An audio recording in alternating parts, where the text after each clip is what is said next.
राजीव आपके पास आते हुए आज महालय भी है और आज के दिन कहा जाता है कि देवी की जो मूर्ति होती है उनके जो आंखें होती है नयन नक्श जिसको भी बोले वो खुलते हैं। तो इसका अब आज अमावस्या भी तो इसको किस तरीके से इसमें देख सकते हैं? ग्रहण भी है आज। देखिए, सबसे पहले तो यस, जहां पर ग्रहण है और आपके लिए आप लोग सुबह से इस पर डिस्कस कर रहे हैं और इंपॉर्टेंट भी है क्योंकि आपका चैनल पूरा विश्व देखता है। आप इस पर जो न्यूज लेकर के आते हैं शायद उसको देश की इस टाइम पर जरूरत है। आज देश चाहता है कि पॉजिटिव न्यूज देखा जाए। सो इस कंडीशन के अंतर्गत ग्रहण के समय भारत में उसका कोई इंपैक्ट नहीं है। हम सभी लोग इस पर डिस्कस कर रहे हैं। भारत के अंदर सारी प्रक्रिया उसी प्रकार से फॉलो की जाएगी जिस प्रकार से हम पहले करते चले आए हैं। लेकिन जहां पर भी ये ग्रहण का प्रभाव जिन जिन कंट्रीज को अभी आपने दिखाया, अमेरिका इत्यादि के अंदर, वहां पर जरूर इसको पूरी तरह से इस नियम को फॉलो करने की आवश्यकता होगी। ग्रहण से 12 घंटे पहले सूतक प्रारंभ हो जाता है। इट मींस कि जहां पर ये ग्रहण लगना है वहां इस टाइम सूतक प्रारंभ हो चुका है। तो ग्रहण के टाइम पर वहां पर बिल्कुल किसी मूर्ति इत्यादि को स्पर्श नहीं करना चाहिए। ऐसा कुछ लोगों के मन में प्रश्न उत्पन्न होता है कि भाई आखिर ऐसा क्यों है कि मूर्ति स्पर्श नहीं करना चाहिए, या ग्रहण में ऐसा कहा क्यों जाता है कि भाई मंत्र का जप कीजिए या पूजा कीजिए, आखिर इसको करने से होता क्या है? तो सबसे बड़ी बात है कि जो सूर्य हैं उनसे हमें बहुत सारी एनर्जी प्राप्त होती है। स्पेशली अपने आत्मा को स्ट्रांग करने की जो एनर्जी है वो सूर्य से प्राप्त होती है। सूर्य हमारी बॉडी के अंतर्गत जो पित्त प्रकृति है उसको रिप्रेजेंट करते हैं, जिससे हमें हमारा जो डाइजेशन सिस्टम है वो उनके थ्रू तैयार होता है।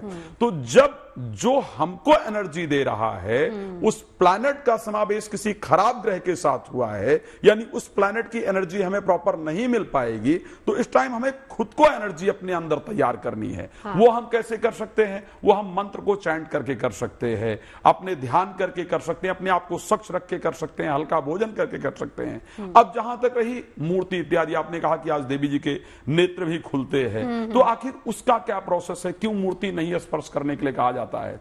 ऐसा शास्त्रोक्त मान्यता है कि जब सूर्य ग्रहण या चंद्र ग्रहण होता है, जो कीटाणुओं की परिस्थिति, कीटाणु ज्यादा उस टाइम पर उत्पन्न होते हैं, मूर्ति स्वच्छ होती है, भगवान को हम सबसे स्वच्छ मानते हैं। तो हमारा शरीर उस टाइम पर अशुद्ध होता है। अशुद्ध शरीर से परमात्मा को स्पर्श नहीं करना चाहिए। इस कारण से इस टाइम कर कहा गया कि ना स्पर्श किया जाए। तो भारत में खैर नहीं है, तो भारत में कोई भी सूतक इत्यादि का नियम फॉलो करने की आवश्यकता नहीं है। सब प्रेगनेंसी में कहा जाता है कि जो महिलाएं हैं उनको कुछ काटना नहीं चाहिए, तोड़ना नहीं चाहिए। तो वो सब वो अपना एक नॉर्मल प्रक्रिया पालन करें, उसमें कोई दिक्कत नहीं है। सो सकती हैं आराम से, उसमें कोई दिक्कत नहीं है।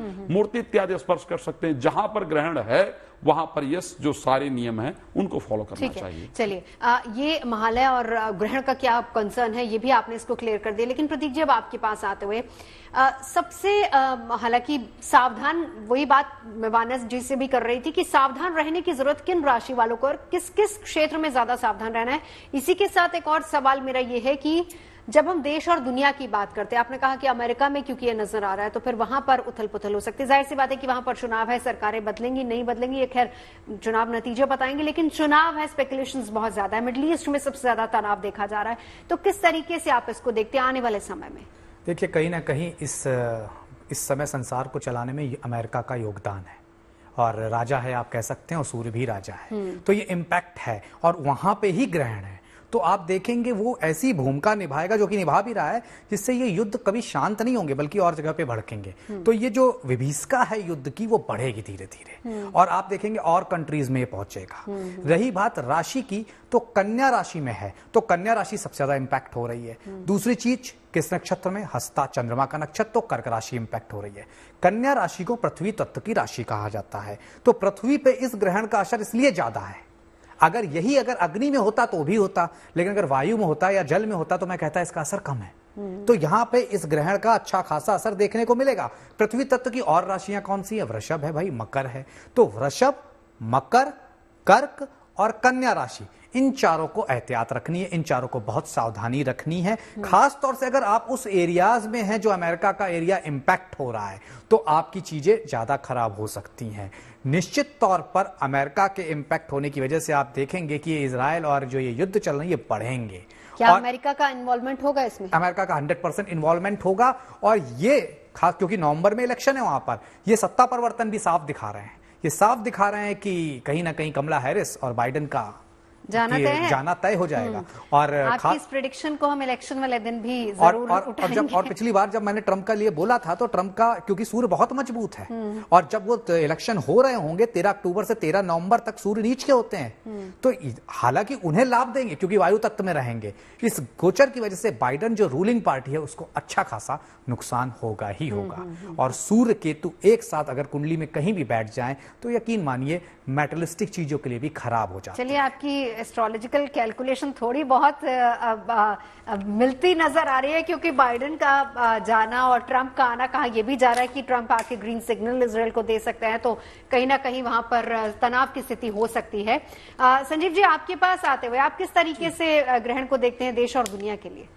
देखिए, ग्रहण तो ग्रहण है। ग्रहण माने किसी को पकड़ना, ग्रहण करना, ग्रसना। ये बहुत अच्छे प्रारूप में नहीं आता है और कभी भी हमेशा कहीं ना कहीं नुकसान ही देता है, लोगों को परेशानियां ही प्रदान करता है। तो अगर मेरे हिसाब से अगर पूछा जाए तो हरि भक्ति या प्रभु का नाम या माँ दुर्गा का नाम अधिक से अधिक ग्रहण करें, लें, तो आपके जीवन में जितने भी संकट हैं वो सारे संकट आपके दूर जरूर हो जाएंगे।